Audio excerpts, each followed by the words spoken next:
딱 얼굴 보면요, 아, 이분은 필러를 하시면 절대 안 되는 분이라는 걸 제가 비극적인 40대 주름 없는 나이 들어 보이는 얼굴을 만들게 되는, 아니 내 얼굴에 넣는 거를 갖다가 그냥 어떻게 함부로 그냥 막 해요.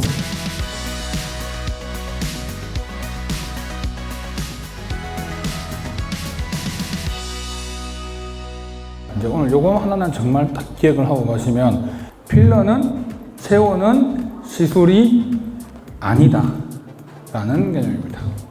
이렇게 얘기하면 제가 그렇게 원장님 필러 이렇게 채우면 되게 막 네, 이미 여러분들은 올드한 겁니다. 필러는 절대 채우는 개념으로 요즘에는 시술을 하지 않습니다. 필러로 리프팅을 하는 거죠. 그래서 우리가 이걸 리프팅 필러라고 좀 제가 부르긴 하는데, 필러로 리프팅을 한다는 개념은 채우는 원리를 어떻게 활용하냐에 따라서 근육이 리프팅이 되게끔도 할 수 있고요, 근육의 힘을 죽여버릴 수도 있어요. 대표적으로 여러분들 여기 호두 하잖아요. 우리는 보톡스로만 해결한다고 생각했지만, 근육 위에다가 필러를 쓰게 되면 그 힘이 분산되기 시작하면서 인상을 딱 쓰고 싶어도 안 잡혀요. 그 근육의 힘을 줄여준 게 돼버렸죠. 여기 이렇게 당기는 근육이 있습니다. 입꼬리부터 광대까지 당기는 가장 우리 얼굴에서 큰 근육이 하나 이렇게 딱 있거든요. 자, 이 근육 요 부분에 주사를 딱 놓을 때 요 아랫부분에 요 사이 근육 아래쪽으로 필러가 들어가면 어떻게 되냐면 여기가 쭉 올라가겠죠. 올라가면서 쭉 당겨지는 거야. 즉, 이 부분이 필러를 조금 채우면서 공간을 만들었기 때문에 그게 쭉 따라 올라가는 현상이 생기죠. 그러니까 이게 시술의 원칙과 원리들이 물론 채운다는 개념은 동일하지만, 옛날에는 채운다 그 자체가 목적이었거든. 근데 지금은 채운다가 목적이 아니라 채움으로 인해서 근육의 힘을 더 강화시키거나 약화시키면서 얼굴의 형태에 대한 힘들을 좋게 만들어주는 그런 과정이라고 생각하면 돼요. 40대 여성분들이 오셔가지고 원장님 저 팔자 너무 신경 쓰이는데 이거 없애주세요. 딱 얼굴 보면요, 이분은 필러를 하시면 절대 안 되는 분이라는 걸 제가 알게 되는 부분이 있는데, 어떻게 얘기 드리냐면, 필러를 하고 예뻐지고 싶으세요? 필러를 하고 나이 들어 보이고 싶으세요? 누가 나이 들어 보이고 싶어서 필러를 하겠어요? 근데 본인이 팔자 필러를 하게 되면 나이 들어 보이는 팔자주름 없는 40대다. 이해됐죠? 팔자주름을 필러로 없앴는데 나이는 그대로 들어 보이는 팔자주름 없는 40대인 거예요. 근데 우리가 생각하는 치료의 목적은 뭐야? 내 팔자주름을 해결하면 얼굴이 되게 이뻐질 거라고 생각을 하고 시술을 받았지만 완전 다른 개념으로 가게 되잖아요. 자, 이런 게 문제가 되는 거예요. 자, 어떤 경우냐?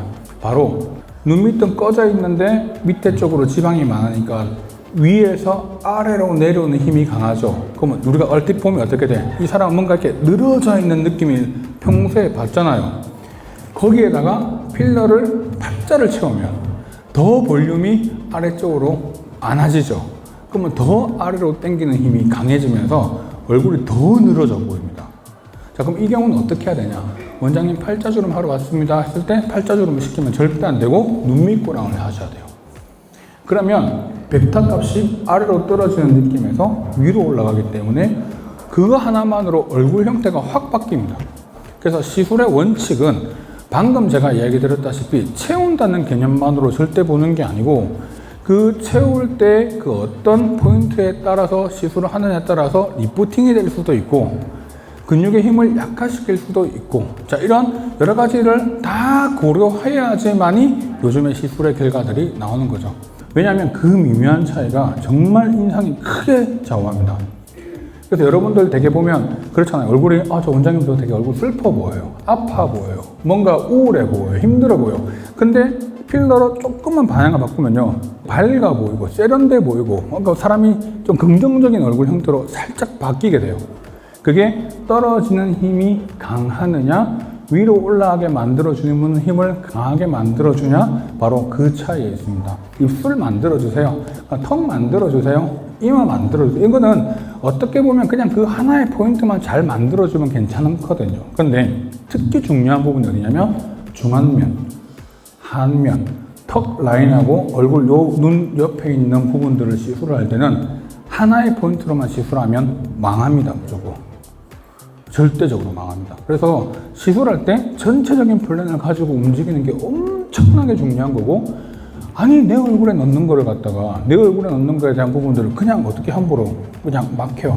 그래서 그런 고민들, 상담들 이런 것들을 정말 여러분들이 많은 고민들을 하면서 그 결과를 만들어내는 게 가장 중요한 부분인 것 같습니다. 필러에 대한 개념, 물론 약간의 거부감 있을 수 있어요. 그리고 그거 뭐 당선은 당연하다고 생각합니다. 하지만 좀 더 정확하게 알 필요는 분명히 있고요.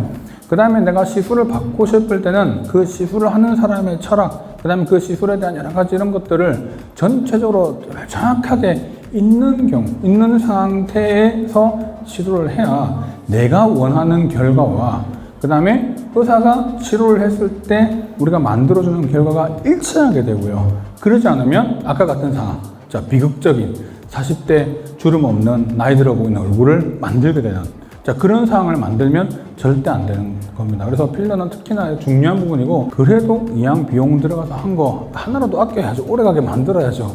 자, 그래서 그런 부분들을 제일 잘 고민해서 시술을 하시는 게 여러 가지로 좋지 않을까 생각합니다. 자, 이상입니다.